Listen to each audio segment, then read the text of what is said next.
Welcome, night crawlers, to the sinister side, the channel that drags history's ugliest secrets out of their graves and makes them scream. Louisiana, July 17th, 1847. A storm is tearing the sky apart over Belle Grove, the grandest sugar plantation in the state. Inside the white-columned mansion, 22-year-old Eleanor Marie Delacroix disappears from her locked bedroom in the dead of night. Weeks later, eyewitnesses swear they saw her, barefoot, soaked in bayou mud, riding double with the enslaved man Solomon Northup, the one person on earth she was forbidden to even look at, let alone love. Her portrait was ripped from the walls, her name was scratched out of every family Bible. Her husband paid fortunes to convince the world she died of yellow fever. They lied. Tonight, for the first time in 177 years, we're resurrecting the real story. The diary they hid, the escape through alligator-infested swamps, the silver candlesticks, the trail of sightings that ends in Mexico, and the love that terrified an entire empire of slave owners so badly they tried to erase her from existence. Before we step into the storm with Eleanor and Solomon and never look back, smash that subscribe button, slam the bell, and comment right now. Which country are you watching from, and what time is it there as this forbidden romance rises from the dead? Welcome to the sinister side. Turn off the lights. We're going in. The year was 1847, and the air over Louisiana's lower Mississippi Valley hung thick as wet velvet, heavy with the sweet rot of cane juice and the sharper bite of human sweat. Belle Grove Plantation rose like a white wedding cake from a sea of emerald stalks, its 65 Doric columns gleaming so brightly in the morning sun that riverboat pilots used the house as a landmark 15 miles away. 7,000 acres of sugar surrounded it, worked by 380 enslaved souls, whose names appeared nowhere on the marble plaques that bragged about the mansion's architect or the Parisian mirrors in its double parlors. To step inside Belle Grove was to enter a palace of deliberate blindness, a place where crystal chandeliers dripped light onto mahogany tables, while, through the tall French windows, one could see the distant line of field hands bent double under the weight of cane knives, their backs striped by the sun and sometimes by the whip. It was into this glittering cage that 22-year-old Eleanor Marie Delacroix, newly minted mistress of Belle Grove, arrived on the arm of her husband in the spring of that fateful year. The wedding had taken place 3 months earlier in the candlelit splendor of St. Louis Cathedral in New Orleans, a union that united two of the oldest Creole fortunes in the state. Henri Philippe Delacroix was 45, twice widowed, and owner of more human beings than most men owned horses. His hair had gone iron gray at the temples, but his shoulders were still broad, his handshake still crushing, and his reputation for breaking both cane and men legendary along the river. When he smiled, which was seldom, one noticed the gold tooth that glinted like a warning. He had needed a young wife to soften the edges of his legend, someone delicate enough to make the brutality outside the windows feel civilized by comparison. Eleanor, with her convent education, her pale shoulders that had never known sun, and her voice soft as magnolia petals, was perfect. She had been raised in a quiet townhouse on Rue Royale, shielded from the raw mechanics of wealth. At the Ursuline convent she had learned French literature, embroidery, the proper way to curtsy to a bishop, and absolutely nothing about the fields that paid for her silk stockings. Her mother had died of fever when she was 9, and her father, a gentle scholar who preferred books to business, had signed the marriage contract with relief, believing Henri Delacroix's fortune would protect his only child from the world's cruelties. No one had thought to mention that the world's cruelties were manufactured on the very land that fortune came from. The first morning Eleanor woke at Belle Grove, she opened the jalousies of her bedroom and felt the heat roll in like a living thing. The room itself was a dream of excess.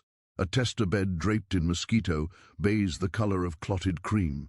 A rosewood armoire so tall it required steps to reach the upper drawers. A pier glass that reflected her slim figure in a dressing gown of Brussels lace. A house servant named Zuzu, no older than Eleanor herself, had already laid out the day's gown, pale yellow silk with tiny embroidered bees, and arranged orange blossoms in a porcelain bowl. When Eleanor smiled her thanks, Zuzu dropped her eyes and whispered, "Yes, ma'am," in a voice that trembled just enough to remind the new mistress that gratitude and fear often wore the same face here. Breakfast was served in the smaller dining room because the grand one, with its table that seated 48, was too vast for 2 people. The table this morning groaned under silver domes, grillades and grits, pain perdu swimming in cane syrup, oysters poached in cream, figs so ripe they burst when touched. Henri read the New Orleans Picayune aloud, his voice rumbling with satisfaction at cotton prices and dissatisfaction at the latest abolitionist pamphlets smuggled down from Ohio. Eleanor tried to eat, but the sweetness stuck in her throat. Through the open window drifted the rhythmic chant of the cane cutters, a low, mournful call and response that rose and fell like distant thunder. She asked what the words meant. Henri folded the paper with a snap. "Nothing worth translating, cher, field nonsense." Then he kissed her forehead, already damp with perspiration though it was not yet 8 o'clock, and left to inspect the mill. Alone, she wandered the house like a ghost in someone else's life.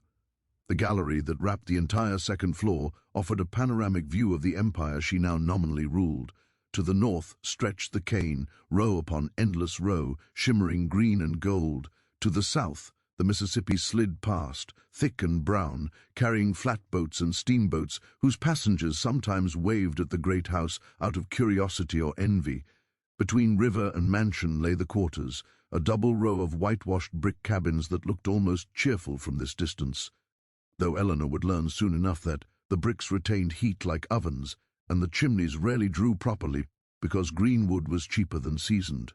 Beyond the quarters stood the sugar house itself, a hulking brick monster whose twin chimneys belched black smoke from dawn to midnight during grinding season. Even now, in spring, its doors stood open and she could see the glow of the furnaces within, orange eyes watching the big house watch them back. In the weeks that followed, a routine settled over Belle Grove like dust. Henri rose before sunrise, swallowed coffee strong enough to float a horseshoe, and rode out on his black stallion named Diablo. Eleanor woke to the sound of his spurs on the gallery, lay in bed until Zuzu brought chocolate and the morning mail, then spent hours practicing the piano in the stifling parlor, because Henri liked to hear Beethoven drift across the lawns when he returned for the midday meal. Afternoons were for receiving the wives of neighboring planters, women whose conversation never strayed beyond the price of bombazine or the best cure for prickly heat. They spoke of the servants as if they were furniture that occasionally misbehaved, and Eleanor, whose tongue had once been quick in the convent debating society, found herself nodding politely while something inside her withered. The cruelty was never far away, though it wore a polite mask at first. One morning she watched from the gallery as the overseer, a florid Irishman named Mr. Kincaid, ordered a young field hand named Jonah tied to the whipping post because he had fallen behind in his row. The whip rose and fell 9 times. Eleanor counted each stroke. When it was over, Jonah was cut down and sent back to work without even a drink of water. That evening at supper, Henri remarked that Jonah had learned his lesson and complimented Kincaid on his restraint. Eleanor pushed her turtle soup away untouched. Henri noticed, reached across the table, and squeezed her wrist hard enough to leave fingerprints. "You'll toughen, little bird," he said, almost tenderly. "We all do." Yet there were moments of treacherous beauty that almost convinced her she could learn to love this place. There were evenings when the heat broke and a breeze wandered up from the river, carrying the scent of night-blooming cereus. Fireflies rose from the cane like sparks from some vast invisible forge. The enslaved children were allowed to play in the yard then, their laughter high and free until the bell rang for curfew. Eleanor would stand at her window watching them scatter like startled birds, and something in her chest would ache with a longing she could not name. She began to explore the house itself the way a prisoner maps the walls of a cell. There was the nursery on the 3rd floor, untouched since Henri's first wife died in childbirth. Tiny garments still lay folded in drawers that smelled of camphor. There was the library with its thousands of leather-bound volumes in French and English, many of them gifts from grateful factors who hoped Monsieur Delacroix would remember them when it came time to sell the crop. She read Rousseau and trembled at the idea that men were born free and everywhere in chains, then closed the book quickly when she heard Henri's boots in the hall. There was the attic full of trunks containing ball gowns yellowed with age, portraits of ancestors whose eyes followed her with disapproval, and, in one locked cedar chest she was never meant to find, manumission papers for a woman named Celeste, who had borne Henri 3 children before disappearing from all records in 1839. The enslaved people of Belgrove watched the new mistress with the wary patience of those who have seen white women come and go. Some, like old Mammy Lise, who ruled the kitchen with a wooden spoon the size of a paddle, decided Eleanor was harmless and slipped her extra slices of ham or warned her when the river was rising. Others, particularly the young housegirls who had to empty her chamber pot and brush her hair each night, kept their faces blank and their voices soft. They had learned long ago that a mistress's favor could turn to spite overnight. Eleanor, desperate for any human warmth, tried to speak kindly, to remember names, to ask after sick babies. Most answered with downcast eyes, and yes, Miss Eleanor, but a few, Zuzu among them, began to risk small smiles when no white person was looking. It was Zuzu who first told her, in the careful code the enslaved used among themselves, that the master had bought 12 new field hands at the New Orleans slave pens the previous week. Prime bucks, the trader had called them. One of them, Zuzu whispered while pinning Eleanor's hair, could read and write better than most white folks. His name was Solomon, though the master had already renamed him Sully because he claimed no slave needed 2 syllables. He had come from a Virginia plantation where the mistress taught favored house servants their letters, and now he was set to cutting cane like any other pair of hands. Zuzu's eyes met Eleanor's in the mirror for just a second longer than necessary, a flicker of something that might have been pity or warning. That night Eleanor could not sleep. The house creaked around her like a ship at sea. Somewhere far off a night bird called, and closer, in the quarters, someone was playing a fiddle, the notes rising sweet and lonely through the hot darkness. She rose, wrapped a shawl around her shoulders, and went to the window. Moonlight silvered the cane fields, turning them into an ocean frozen mid-wave, and there, at the edge of the quarters, where the light from the big house barely reached, she saw a tall figure leaning against a cabin wall, bow moving slowly across the strings. Even from this distance she could see the way he held the instrument, not like a field hand amusing himself, but like someone who had once worn better clothes. The music reached her across the night, something French and heartbreaking that she almost recognized from her convent days. Without thinking, she pressed her palm to the cool glass, as if she could reach through it and touch the source of such impossible beauty in a place built on breaking things. In that moment, in the hush between one note and the next, Eleanor Marie Delacroix felt the first crack appear in the gilded cage that was supposed to be her future. She did not yet know the crack would widen into a chasm. She did not yet know that the man making that music would one day hold her hand as they ran for their lives through the swamp. She only knew that something inside her, something that had been sleeping since the day she spoke her marriage vows, had opened its eyes and begun to listen. Far below, the fiddle played on, and the cane leaves whispered secrets to the indifferent moon. The first time Eleanor truly saw Solomon Northup never sully in her own mind, no matter what the overseer barked, was on a blistering afternoon in late May, 3 weeks after the fiddle had first drifted up to her window. She had escaped the house under the pretext of gathering roses for the dining table and had wandered farther than she intended, past the formal gardens, past the kitchen yard where the cook's children were shelling peas into tin bowls, until she reached the little footbridge that crossed the irrigation ditch between the mansion lawns and the first rows of cane. The bridge was shaded by a single sprawling live oak, and beneath it, stripped to the waist and glistening like polished mahogany, stood the new Virginian. He was drawing water from the ditch to fill the communal drinking gourd that hung from a nail on the oak trunk. The muscles across his back moved like cables under the skin, each motion precise, economical, the way a man moves when he knows every extra effort will be punished later. A thin scar ran from his left shoulder blade, almost to the waist, old, white, deliberate. When he straightened and turned, the sun caught the planes of his face, high cheekbones, a mouth that looked made for smiling, though it was not smiling now, and eyes the color of river water at dusk, neither green nor brown, but something restless in between. He saw her at the same moment she saw him. The tin dipper paused halfway to his lips. For 3 heartbeats, neither of them moved. Then he did something no field hand was supposed to do. He inclined his head, not the cringing bob the others gave when a white woman passed, but a courteous, almost European nod, as though she were a lady stepping down from a carriage in the Place d'Armes, and he a gentleman who happened to be passing. Water spilled over the rim of the dipper and ran down his wrist. Eleanor felt the droplets as if they had fallen on her own skin. She should have spoken some reprimand, some order, anything to re-establish the distance the world demanded. Instead, she heard her own voice, small and strange, say, "It's terribly hot for such work."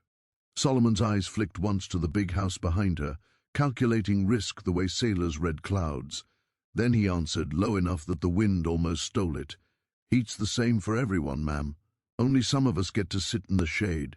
The accent was not the thick gullah of the older hands, it was Tidewater, Virginia, softened by something else. French, perhaps, or years of listening to educated voices through half-open doors. The words themselves were dangerous, edged with a truth no one at Belle Grove ever spoke aloud. Eleanor's pulse hammered in her throat. She should call for Kincaid. She should turn and walk away. She did neither. Instead, she stepped onto the bridge. The planks creaked. Solomon lowered the dipper and waited, motionless. When she was close enough to smell the clean sweat on him and the sharper scent of the cane juice dried on his forearms, she said the first thing that came into her head. "You played last night. The fiddle. I heard you from the gallery." A flicker crossed his face. Surprise, then caution, then something warmer. "Didn't mean to disturb the big house, ma'am." "You didn't disturb," she said quickly. "It was beautiful. It sounded like home." She hadn't meant to say that last part. Home was supposed to be Belle Grove now. Solomon studied her for a long moment, as if weighing whether kindness or cruelty hid behind her words. Then he reached into the pocket of his Osnaburg trousers and drew out a single jasmine blossom, slightly crushed, but still fragrant. He held it out, not presuming to touch her fingers, letting it rest on his open palm like an offering. "For the lady who listens," he said. Eleanor took it. Their hands did not touch, yet heat passed between them as surely as if they had. Somewhere behind them a bell rang, the signal for the hands to return to the rose. Solomon stepped back, the spell broken, and melted into the cane like a shadow. That night she hid the jasmine in the pages of her prayer book and could not pray. After that, the plantation seemed to rearrange itself around invisible threads that drew her eyes always toward him. She began to notice how the field gangs moved, the way Solomon was always placed at the end of a row so the driver could watch him more easily, how he never sang the work chants with the others, but sometimes, when he thought no white person was near, murmured French phrases under his breath. Verlaine, she realized with a shock, lines she herself had copied in the convent. She learned his real name from Zuzu, who spoke it reverently. Solomon Northup, 29 years old, sold away from a plantation near Norfolk after his master lost everything at Faro. He had a wife up there, Zuzu whispered, and 2 little girls he had not seen in 4 years. The knowledge sat in Eleanor's chest like a stone. The conversations began in fragments, stolen the way children steal sweets. A morning when she carried a basket of bandages to the quarters because a little boy had burned his foot in the boiling house. Henri would have dismissed it as carelessness, but Eleanor could not. Solomon was there, sent to fetch more wood, and while the child's mother wept her thanks, he murmured, "Vous avez un cœur tendre, madame," so softly she almost thought she dreamed it. Another afternoon when thunderheads piled purple along the horizon, and Henri had ridden to New Orleans for 3 days. Eleanor walked to the canebrake with a book of poems, pretending to read Beneath the Oaks, and Solomon, sent to cut willow withes for basket-making, passed within whispering distance. "What are you reading?" he asked, bold because the storm was coming and white folks stayed indoors. She held up the Spine, Lamartine, his face lit with something fierce and joyful. "I had that one once," he said. "Before." The single word carried oceans. They developed a language of glances and half-spoken sentences. When the gang worked the field nearest the house, Eleanor would sit on the gallery with embroidery she never finished, needle moving slowly while she watched him through the lattice. Sometimes he would pause to wipe his brow with the rag tied around his neck, and in that motion lift 2 fingers to his heart, just once, quickly, gone before anyone else could see. She began leaving things where he would find them, a square of cornbread wrapped in a handkerchief on the bridge railing, a pencil stub tucked beneath the drinking gourd, once an entire volume of Voltaire, she claimed, had been mislaid from the library. In return, tiny gifts appeared, a perfect egret feather on her windowsill, a twist of cane carved into the shape of a bird, a slip of paper tucked between the pages of the book she had lost, on which was written, in a careful, elegant hand, "Because I could not stop for death, he kindly stopped for me. The risk was insane. If Kincaid ever caught them, Solomon would be whipped until the bones showed, Eleanor would be confined to her room and watched like a prisoner. Yet the danger itself became a kind of drug. She began to live for the moments when the world narrowed to the space between them. No plantation, no chains, no marriage vows, only 2 people breathing the same air. One evening in June, the heat broke for the first time in weeks. A cool wind swept up the river, rattling the jalousies and carrying the scent of rain. Henri was again away, this time at a political dinner in Baton Rouge. The house slaves had been given leave to celebrate a wedding in the quarters, and music spilled across the lawns, banjo, bones, the deep thump of a drum made from a barrel. Eleanor stood at her bedroom window in her thinnest chemise, hair loose down her back, watching torches flare to life between the cabins. She saw Solomon there, taller than the rest, his shirt open at the throat, laughing at something old Mammy Lise said. When the dancing began, he took the fiddle from a younger man and struck up a reel so wild and sweet that even the white overseers tapping their feet on the back gallery could not resist its pull. Without deciding to, Eleanor found herself descending the back stairs, past the sleeping house, across the dewy grass. She kept to the shadows, a shawl over her head like a servant girl. The music pulled her the way the moon pulls the tide. When she reached the edge of the circle of torchlight, Solomon saw her. His bow faltered for half a note no one else noticed. Then he changed the tune, slower now, something minor and aching that made the dancers drift apart and simply sway. He played it straight to her across the fire, eyes locked on hers, telling her everything words could never risk in daylight. I see you, I know you, I am here. Later, when the torches burned low and most people had gone to their cabins, she waited beneath the same live oak by the bridge. He came silently, barefoot, carrying the fiddle in one hand. They stood a careful 3 feet apart, close enough to feel each other's warmth, far enough that no passing shadow could accuse them of touch. I can't stay long, he said. His voice was rough from singing. I know.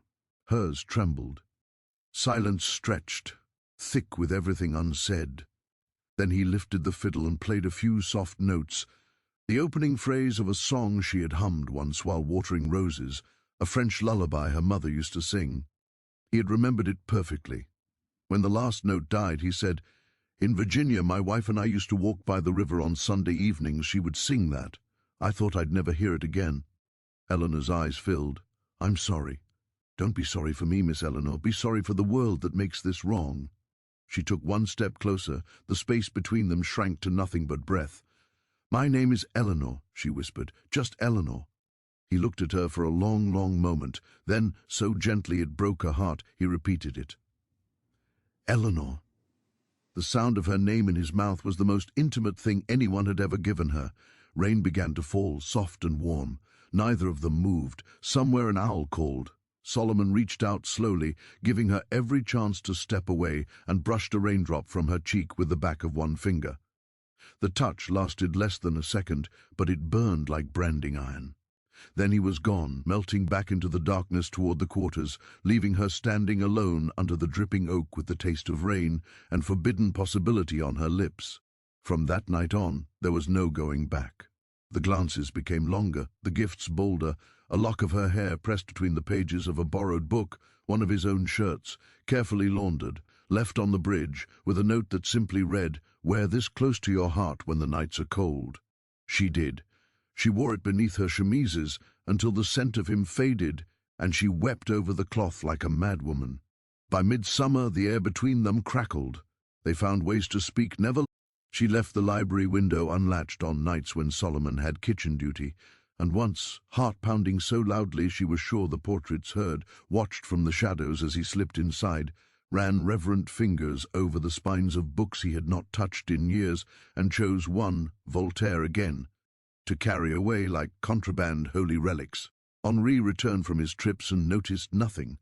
Or perhaps he did. Men like Henri always noticed when their possessions began to develop wills of their own. But he mistook the flush in his wife's cheeks for the glow of impending motherhood, and was pleased. He brought her gifts, a pearl choker that felt like a collar, a length of lion's silk the color of blood. She thanked him prettily, and that night pressed her face into Solomon's borrowed shirt until the tears stopped. By July the tension was unbearable. The cane stood high and whispering, ready for the knives.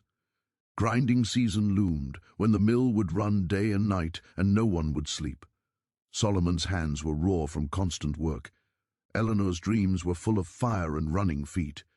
They both knew the idol, if two people speaking in shadows while one wore chains could be called that, was ending. On the 14th of July, Bastille Day, though no one at Belle Grove marked it, Eleanor found a note tucked beneath her pillow. The handwriting was Solomon's, careful and beautiful. "Meet me where the river bends at moonrise. Come alone, trust me." She burned the note in her candle and watched the flames eat the words. Then she sat down at her writing desk and, for the first time since her wedding, began to write not polite letters to cousins, but the truth, pages and pages of it, about love and cages and the sound a heart makes when it finally breaks free. She dated the first entry July 14th, 1847, and titled it, "In a Shaking Hand, Journal of a Woman Who Intends to Live." 3 nights later, on the 17th, the sky cracked open with thunder, and the rain came down in sheets. Henri drank too much brandy after supper and fell asleep in his chair by the empty hearth. Eleanor waited until the house was silent, then slipped downstairs in a servant's calico dress, 2 stolen horses waiting at the edge of the canebrake, and a sack of silver candlesticks heavy in her hand. But that is the story of Section 3. Here, in the humid heart of Section 2, all that existed was the moment Solomon stepped out of the rain-soaked darkness and took her face between his calloused hands. No more distance, no more fear, and kissed her as if the world was already ending and beginning at the same time. The taste of him was rain and cane and freedom. Somewhere thunder rolled like artillery. Somewhere bloodhounds slept in their kennels, not yet knowing they would soon be unleashed. Eleanor kissed him back with everything she had never been allowed to feel, and in that kiss the gilded cage shattered for good. The night of July 17th, 1847, arrived like the end of the world. For 6 days the sky had pressed down on Belle Grove with the weight of a closed coffin lid. Heat lightning flickered without sound, and the river lay flat and sullen, reflecting nothing. The cane stood so tall that a man could disappear among the stalks simply by standing still. Inside the mansion, the air was thick with the smell of tallow candles guttering in their sockets and the sharper stink of Henri Delacroix's brandy. He had returned from Baton Rouge 2 days earlier, red-faced from drink and politics, and had spent the evening roaring at the newspapers for daring to print that some fool in Washington wanted to forbid slavery in the new territories. Eleanor sat opposite him in the dining room, hands folded in her lap like a good wife, while every nerve in her body counted the minutes until he drank himself unconscious. At 10:30, he finally lurched upstairs, boots thudding on the cypress treads, muttering that he would teach the Yankees respect when Louisiana seceded, which everyone knew she would do one day. Eleanor waited until the house settled into the heavy silence that follows a storm of male rage. Then she moved. She had prepared for this night the way a soldier prepares for battle, every detail rehearsed in the dark hours when Henri snored beside her like a chained bear. In the bottom drawer of her armoire lay a bundle wrapped in oilcloth, one coarse calico dress stolen from the laundry line and blackened with soot to look older than it was, a pair of Zuzu's cast-off shoes 2 sizes too big, a man's wide-brimmed planter's hat with the crown punched out so it would sit low over her eyes, and, most precious of all, a small Derringer pistol her father had given her on her 16th birthday in case of pirates on the river, now loaded and wrapped in silk to keep the damp from the powder. She had practiced drawing it a dozen times in front of her mirror, hating the weight of it, hating more that she might need it. At 11 o'clock she opened her bedroom door a crack. The corridor was empty. The house slaves had long since been locked into their attic rooms. She slipped out, barefoot to make no sound, the bundle clutched to her chest, down the back stairs, past the pantry where the big clock ticked like a dying heart, through the door that led to the kitchen yard. Rain had begun to fall, not the gentle summer shower that cooled the evenings, but a violent tropical downpour that turned the ground to sucking mud and drowned every scent but wet earth. Perfect. The dogs would not track in this. She darted across the yard to the carriage house. Inside, 2 horses waited. A bay gelding named Jupiter that Solomon had gentled weeks ago by feeding him stolen sugar lumps, and a smaller mare called Delphine, who belonged to Henri's overseer and would never be missed until morning. Solomon had loosened the boards at the back of their stalls days earlier. The animals stood saddled and ready, reins looped over a peg, noses muffled with feed sacks so they would not nicker. Beside them rested the sack Henri's heavy silver candlesticks, a dozen of them, wrapped in a quilt to keep them from clinking. Enough to buy passage to Mexico twice over. Solomon stepped from the shadows as she entered. He wore only Osnaburg trousers and a dark shirt open at the throat. Rain streamed from his hair and shoulders. For one heartbeat, they simply looked at each other across the dim lantern light, the way drowning people look at the rope thrown to them. Then he crossed the space in 3 strides and pulled her against him so hard her breath left her body. She felt his heart hammering against her own. "You came," he whispered into her wet hair. "I'm here," she answered. And it felt like the first true thing she had ever said. There was no time for more. He kissed her once, hard, desperate, tasting of rain and terror and love, then lifted her onto Delphine's saddle. She arranged the calico skirts around her legs, tucked the derringer into the waistband against her skin, and watched him swing bareback onto Jupiter. He reached for her hand, their fingers locked for a single second of impossible steadiness in the midst of chaos. Then he kicked the loosened board free, and they rode straight out into the storm. The rain lashed them like birdshot. Within minutes, they were soaked to the skin, but the noise of the storm covered the hoofbeats as they cut across the back fields, keeping to the low ground where the cane grew thinnest. Lightning illuminated the world in white flashes, the sugar house chimneys like black fingers against the sky, the distant levee, the dark ribbon of the river beyond. Thunder followed so close it felt like artillery. Eleanor clung to the saddle with one hand, and to Solomon's shirt with the other whenever the path allowed them to ride side by side. Neither spoke. Words would have been swallowed anyway. They had planned the route over weeks of stolen moments, first to the old cypress swamp behind the plantation, where the overseer never sent patrols because the footing was treacherous and the mosquitoes were the size of hummingbirds, then south along a deer trace Solomon knew from years of cutting firewood, then to the Atchafalaya Basin where free men, some black, some Cajun, some both, waited with pirogues for those willing to pay in silver or silence.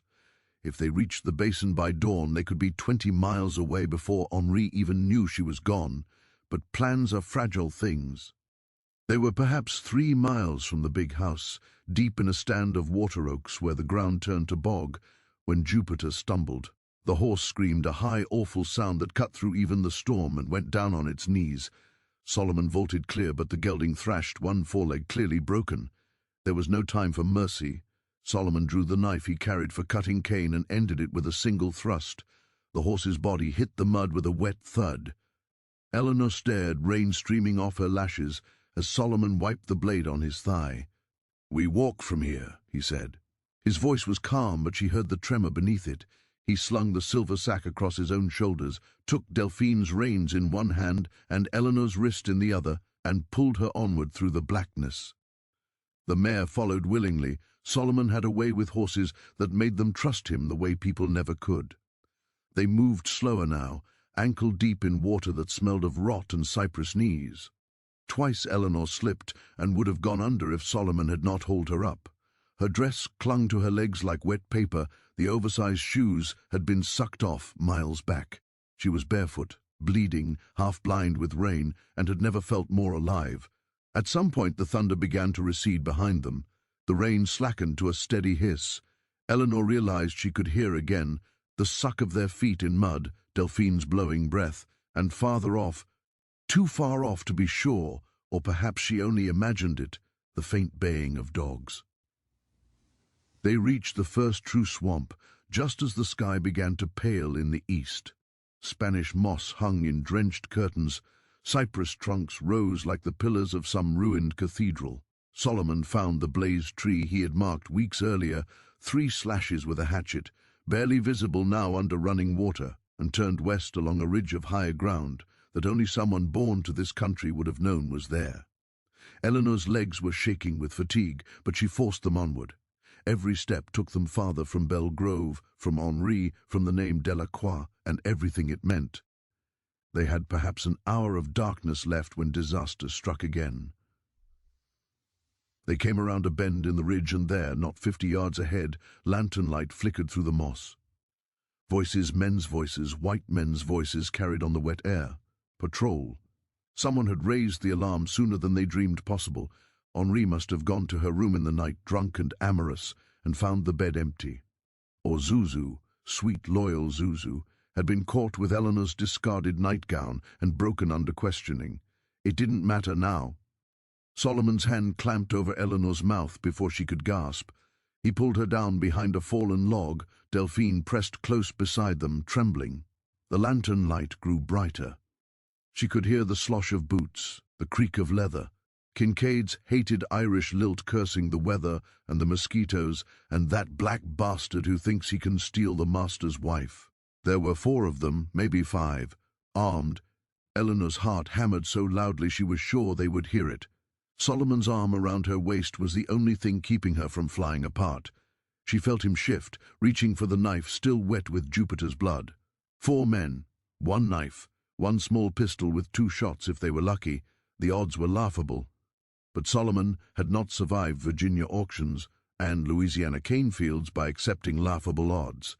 He leaned close to her ear, breath warm against the rain-cold skin. "When I say run, you take Delphine and ride like the devil's behind you. Follow the ridge south till you hit water wider than you can throw a rock. There'll be a pirogue under the willow with the split trunk. Jean Lafitte's grandson owes me. Tell him Sol Northup sent you. He'll get you to Veracruz." She turned her head far enough to meet his eyes. "And you? I'll hold them long enough." "No." The word came out fierce, almost a growl. "We go together or not at all." For a moment the old Solomon, the careful, courteous man who had once offered her a jasmine blossom on an open palm, looked at her as if she were mad. Then something shifted in his face, something fierce and proud and tender all at once.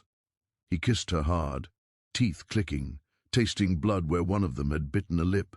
"Stubborn woman," he whispered against her mouth. "Then we do it the hard way." The patrol was almost on them. Solomon rose to his knees, pulled Eleanor up beside him. He took the silver sack, heaved it with all his strength into the black water on the far side of the log. It landed with a splash that sounded like a cannon in the stillness. Instantly the lantern swung toward the sound. "There! Over there!" Kincaid shouted. The men crashed off in the wrong direction. Solomon did not wait. He slapped Delphine hard on the rump. The mare bolted down the ridge like a greyhound, carrying them both. Eleanor, clinging to the saddle, Solomon half running, half vaulted behind her. Branches whipped their faces. Water exploded under the horses' hooves. Behind them shouts and a gunshot cracked, too wild to find a target. Another shot, closer. Eleanor felt the wind of it pass her cheek. They rode until Delphine's sides heaved like bellows, and the ridge finally spilled them out onto a shell bank beside a wide bayou, the color of café au lait. Dawn was breaking now, sullen red behind the clouds, and there, exactly where Solomon had promised, floated the pirogue beneath an ancient willow whose trunk had been split by lightning years before. A thin column of smoke rose from somewhere deeper in the swamp. Jean Lafitte's grandson, or one of his men, keeping coffee hot for customers who paid in silver and silence. They tumbled from the horse half dead with exhaustion. Solomon cut Delphine loose. She would find her way home or not. Horses, at least, were allowed to choose. He and Eleanor dragged the waterlogged silver sack into the pirogue, climbed in after it, and pushed off into the current just as the first real sunlight struck the water and turned it to molten copper. Behind them, very far away now, a dog bayed once, mournfully, and was silent. Eleanor collapsed against Solomon's chest. He wrapped both arms around her, pirogue rocking gently beneath them, and for the first time in hours they breathed. "We did it," she whispered, hardly daring to believe it. "We're not safe yet," he answered, but his voice shook with something that might have been laughter or tears. "But we're free for now, and now is enough." The current caught them. The swamp closed around them like a green cathedral. Ahead lay hundreds of miles of bayou and gulf, and the thin, dangerous hope of Mexico. Behind lay Belle Grove, Henri Delacroix, and the life she had been born to endure. Eleanor turned her face into Solomon's rain-soaked shirt, smelled horse and blood and man and freedom, and for the first time in her 22 years she began to cry, not the pretty tears of a plantation mistress, but the raw, tearing sobs of someone who has just clawed her way out of a grave. Solomon held her tighter and paddled one-handed toward the sunrise, humming under his breath the French lullaby she had taught him months ago, when love was still a secret small enough to hide in a jasmine blossom. The storm had passed. The world was new and terrifying, and theirs. The morning of July 18th broke sullen and red over the Atchafalaya Basin, the kind of sunrise that makes old Cajuns cross themselves and mutter about blood on the water. In a dozen scattered settlements along the labyrinth of bayous, people woke to the same whispered rumor. A white woman and a tall black man with a fiddle case slung across his back had come down river in a stolen pirogue just before dawn, paid an impossible weight in silver candlesticks for fresh horses, coffee, cornbread, and silence, and vanished again before the coffee had cooled. By noon the story had grown legs and teeth. By dusk it had wings. They were first seen clearly at Pierre Part, where an old woman named Tante Felonice sold them chicory and a torn map drawn on butcher paper.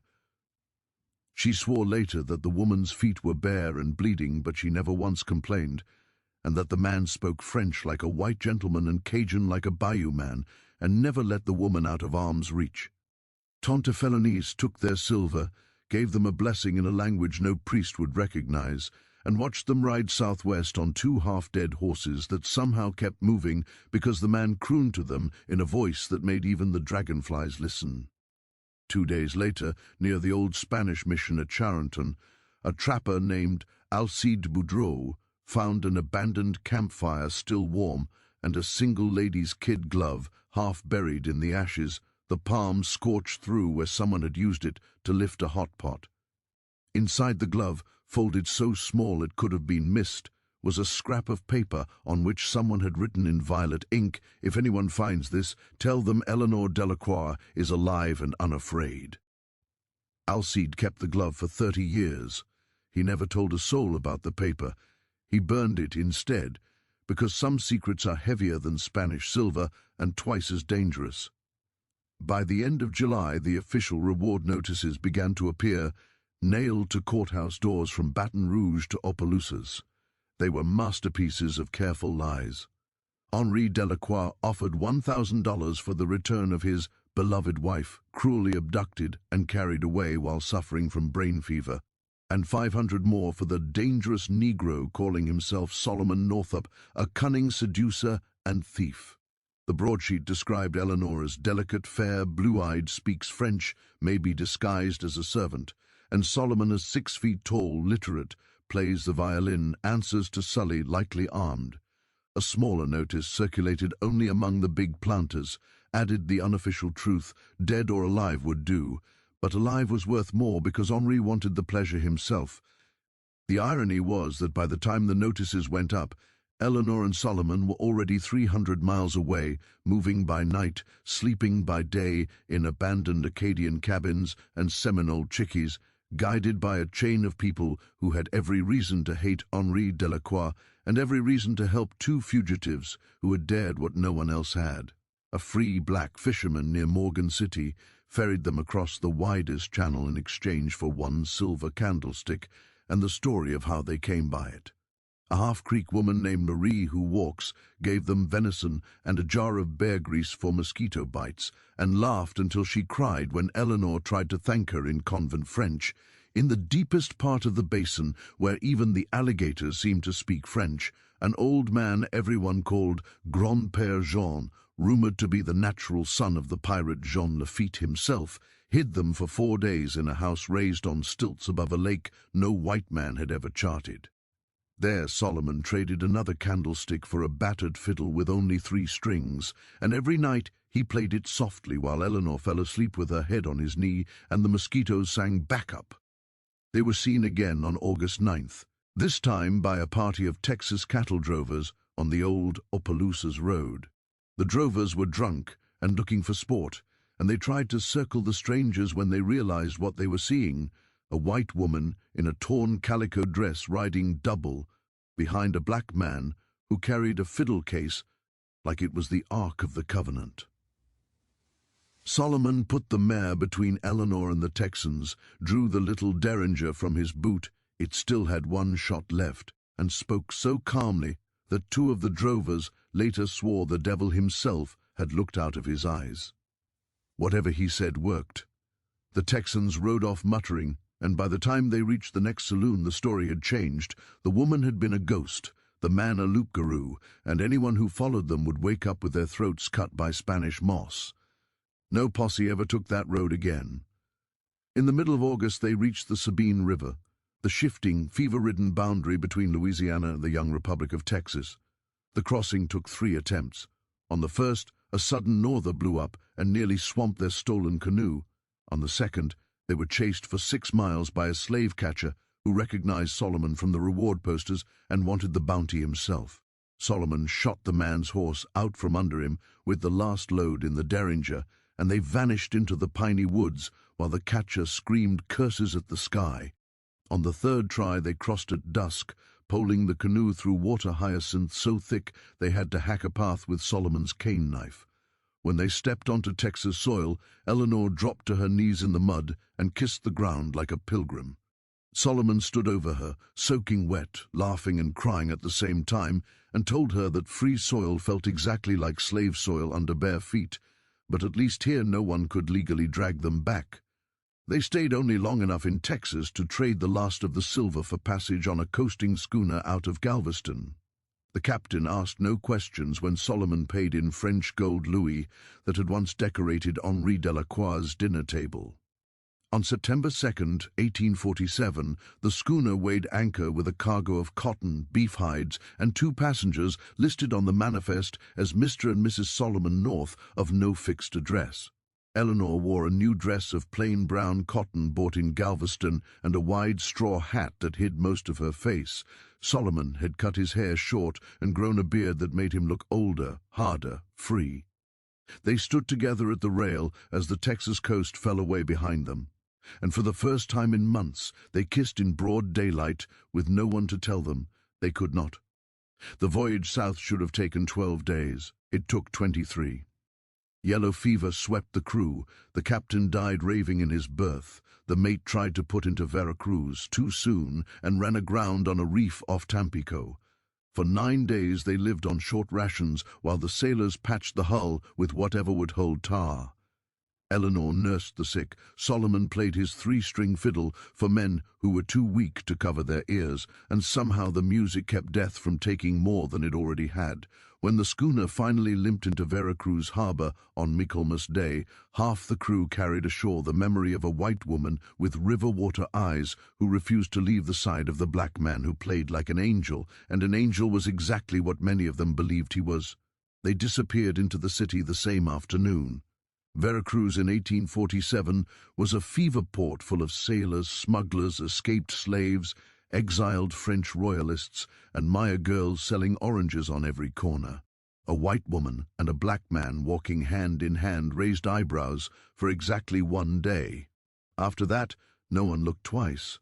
Solomon found work almost immediately teaching music to the daughters of an English merchant who cared more about Beethoven than Louisiana law. Eleanor, who now answered only to the name Leonore Norte, Her married name twisted into something that could belong to either of them, rented 2 rooms above a bakery that smelled perpetually of cinnamon and limes. In the evenings she copied music for her husband's pupils, and at night she wrote long letters she never sent, pages and pages addressed to no one and to everyone, about what it felt like to wake up without fear. They were seen for the last time by a reliable witness in March of 1852.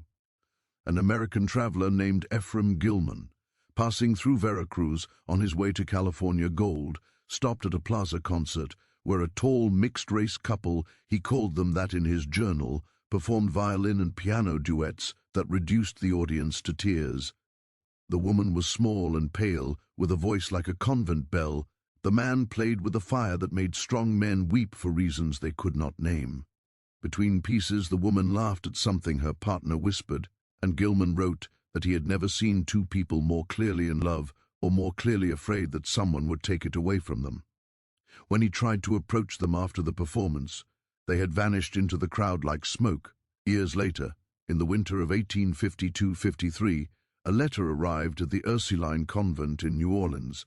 It was postmarked Veracruz, written in a woman's hand gone thin and hurried, on cheap Mexican paper that smelled faintly of cinnamon and salt air.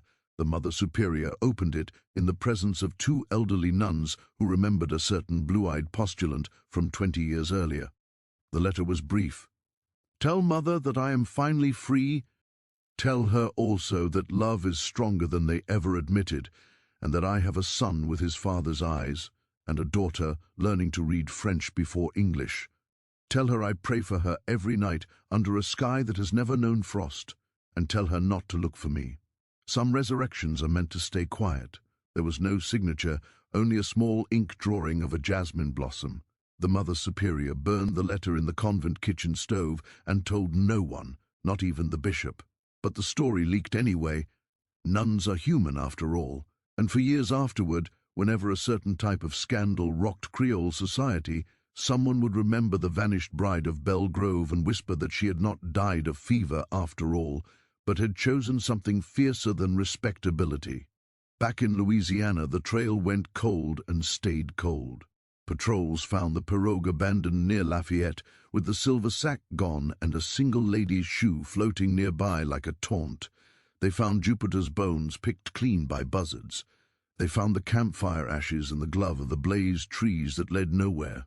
They never found the people. Henri Delacroix searched for 18 months. He spent fortunes. He had men whipped for failing him. He grew thin and grey and terrifying even to his friends. In the end, he declared his wife dead, held a lavish funeral with an empty coffin, and married again 6 months later to a 17-year-old cousin who looked nothing like Eleanor and everything like fear.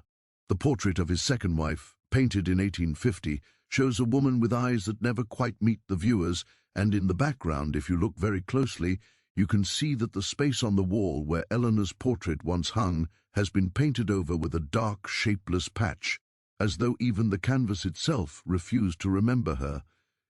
In Veracruz, meanwhile, 2 children grew up speaking Spanish in the streets and French at their mother's knee.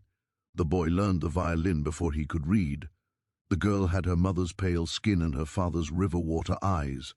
They never knew that across the Gulf, in a white palace beside a brown river, their mother's name had been erased from every Bible, every guest list, every family tree, as thoroughly as if she had never existed, and somewhere, on certain moonlit nights when the trade winds carry the scent of jasmine across the plaza, an older couple still walks together. He tall and grey now, she small and straight-backed, her hand always tucked into the crook of his arm the way it has been for more than half a century. They never look over their shoulders anymore. They have learned that some ghosts are content to stay buried, and some stories are safer when they end with a question mark instead of a period. The vanished bride of 1847 was seen and seen and seen again, always just a little farther west, a little deeper south, until one day she simply stopped being seen at all. And that, more than any grave marker or courthouse record, was how Louisiana finally learned she was never coming back. The morning after the escape, Henri Delacroix woke to an empty bed and a silence that felt wrong. He rang the bell pull so hard it tore from the wall. When Zuzu appeared trembling in the doorway, He backhanded her across the room for no reason except that she was the closest living thing. Within an hour, every slave on Belle Grove was questioned, every cabin searched, every horse counted. By noon, the overseer Kincaid had found the open stalls, the missing candlesticks, the faint hoofprints already washing away in the rain. Henri read the signs himself, face turning the color of raw liver, and understood in one shattering instant that his wife had not been taken. She had left, willingly, with one of his own slaves. He did not scream. Men who own 380 human beings rarely need to scream. They simply speak, and the world rearranges itself. He spoke. Within 48 hours, the river was thick with hired boats, the roads crawling with patrols, the newspapers in New Orleans, Baton Rouge, and Natchez carrying the carefully worded reward notice that painted Eleanor as a madwoman abducted by a cunning Negro. The lie was printed so often it began to feel like truth, even to those who had seen Eleanor's face the night she disappeared. Calm, pale, utterly unafraid. Henri paid editors in gold to keep the story exactly where he wanted it. The New Orleans Picayune ran a tearful interview with a grieving husband who begged for the return of his delicate bride before the seducer ruined her forever. The Baton Rouge Gazette printed a medical opinion from a doctor who had never met Eleanor, declaring that she suffered from hysteria of the womb and was not responsible for her actions. Letters poured in from concerned matrons offering prayers and laudanum. No one mentioned that the same delicate bride had walked barefoot through 200 miles of swamp, carrying her own weight in stolen silver. At Belle Grove, the cover-up began immediately and methodically. Eleanor's clothes were burned in the sugar house furnace. Her jewelry was melted down and recast into a christening cup for the child Henri fully intended to have with his next wife. Every portrait of her, the large one in the dining room, the miniature her father had commissioned, even the small watercolor, done by a cousin, was taken down and carried to the attic. Henri himself climbed the narrow stairs with a bucket of white paint and obliterated her face from the family gallery, stroke after stroke, until only a pale oval remained where blue eyes had once looked out with something close to pity. He rewrote the marriage register himself. In the heavy vellum pages of the Delacroix family Bible, Eleanor Marie Delacroix, née de la Vergne, died of yellow fever on 18 July 1847, aged 22 years. The date was one day after she vanished. The priest who recorded it received a new carriage in exchange for the lie. The witnesses were Henri's cousins, men who understood that family solidarity was measured in silence and land. No one dared ask why a woman dead of yellow fever needed to be buried in an empty coffin sealed with lead. The slaves knew better than to speak. Those who had helped Zuzu, old Mammy Lise, the stable boy who had looked the other way, were sold south within the month. Zuzu fetched only $300 because the trader noticed the fresh whip marks across her back and assumed she was troublesome. She disappeared into the Georgia cotton belt and was never heard from again. Henri told guests she had stolen linen and been sent away as an example. For 5 years the fiction held. Visitors to Belle Grove were shown the black-draped portrait in the upstairs hall and told the sad tale of poor Eleanor, taken so young by the fever. Henri married again in 1849, a silent girl from the Marigny family who gave him 2 sons in quick succession and never once asked why her predecessor's name was never spoken aloud.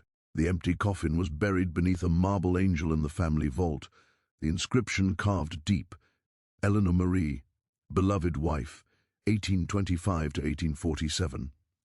Henri laid flowers there every July until the day he died, flowers bought with money made from the labor of people who knew exactly where the real Eleanor had gone. The diary changed everything. It surfaced in the winter of 2022, wrapped in oilskin and hidden inside a false bottom of a trunk that had spent 1 century and 3/4 in the Belle Grove attic. The house had passed through a dozen owners since Henri's death in 1878, fallen into ruin during Reconstruction, been rescued by a sugar company in the 1920s, then bought in 2019 by a tech millionaire from California who wanted to turn it into a luxury wedding venue. The restoration crew found the trunk while ripping out rotted floorboards on the 3rd floor.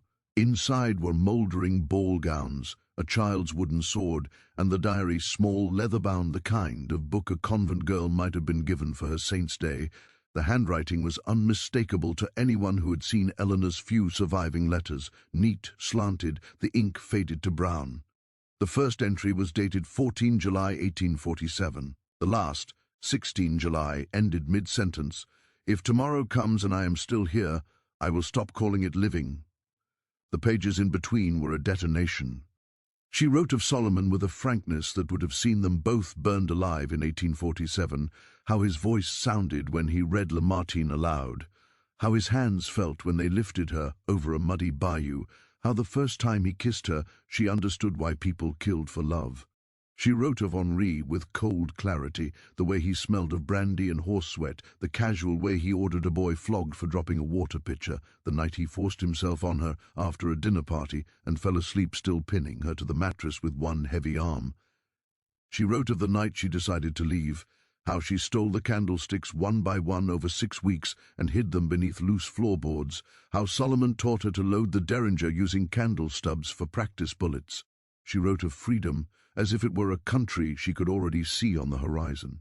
The restoration crew read enough to understand what they held.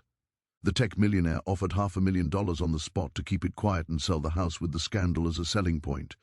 The foreman, a black man from Iberville Parish whose grandmother had grown up hearing whispers about the white lady who ran off with a slave, refused the money.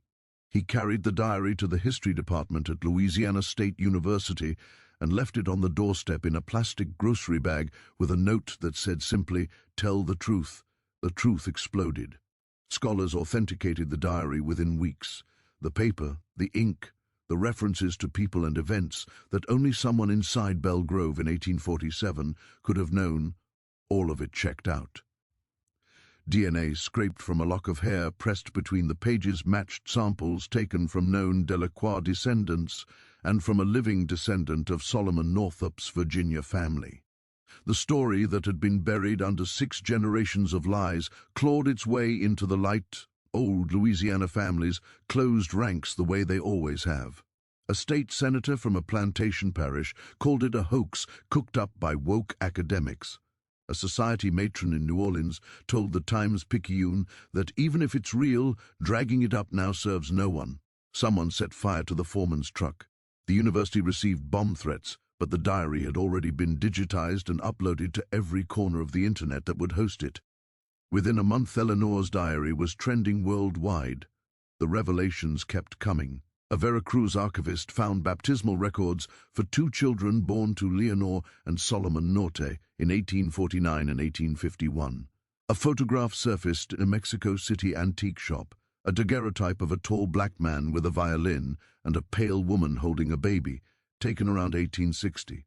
On the back, in faded ink, "Para mis hijos, para que nunca olviden de donde viene su libertad." For my children, so they never forget where their freedom comes from. In Louisiana, the backlash was vicious and revealing. Tourists now asked to see the attic where the diary was found. Wedding bookings at Belle Grove dried up overnight. No bride wanted her photographs taken in a house where the walls still carried the echo of chains. The tech millionaire sold at a loss to a black-led historical foundation that turned the mansion into a museum of truth, not nostalgia.